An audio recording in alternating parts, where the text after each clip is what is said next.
Hello， 我是落叶归根，这次又来分享游戏中首领的打法，一样老话分享我自己习惯的打法，虽然不一定是最佳打法，但也可以提供给新手参考参考。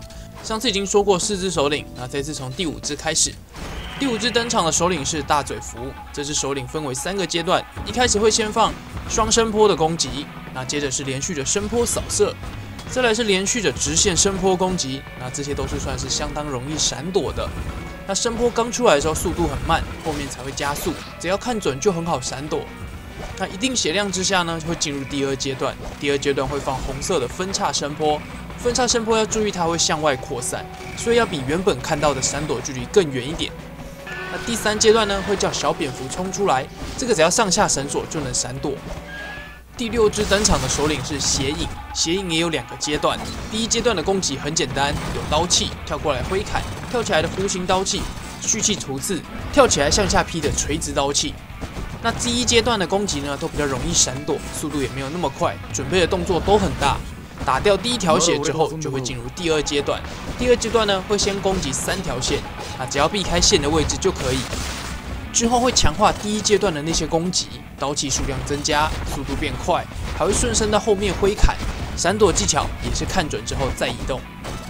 第7只登场的首领是侦察者，开场会先连续的红色光束，接着是上下来回的扫射光束。那这个其实只需要1段跳就能闪过，2段跳反而会滞空太久不好躲。接着它会放出蓝色的光束。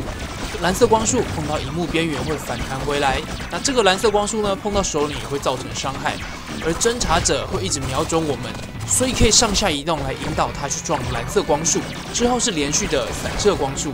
进入第2阶段之后，侦察者会放出持续的巨大光束，会从上往下移动，或是从下往上移动。从上到下的只需要翻下绳索，而从下到上的则是快碰到的时候空中2段跳。那剩下的攻击模式就跟第1阶段一样。第8只登场的首领是雷龙，雷龙开场会先闪电攻击，那这个只要避开线就可以。雷龙的主要攻击呢是小型雷球，又可以分为双雷球、连续雷球跟漂浮雷球。双雷球只要上下翻绳索就可以闪过，而连续雷球呢只是看准雷球的位置跳起来，快碰到的话你就往下翻。那漂浮雷球的速度非常的慢，很容易闪躲。进入第2阶段之后，会多一个比较麻烦的，雷龙会变成巨大的雷球冲刺，它会在萤幕上来回移动，碰到萤幕边缘反弹回来。那这个你需要看清楚它的路径轨迹，还有反弹的路径。而另一种是它会变成雷球，贴着绳索冲过来，就会变成从后面攻击。那在后面的攻击模式呢，是跟前面一样的，都是放雷球攻击，闪躲方式都是一样。第9只登场的首领是机械傀儡。一开始会先用他的左手进行攻击，连续3次的冲击波攻击，只要1段跳就可以。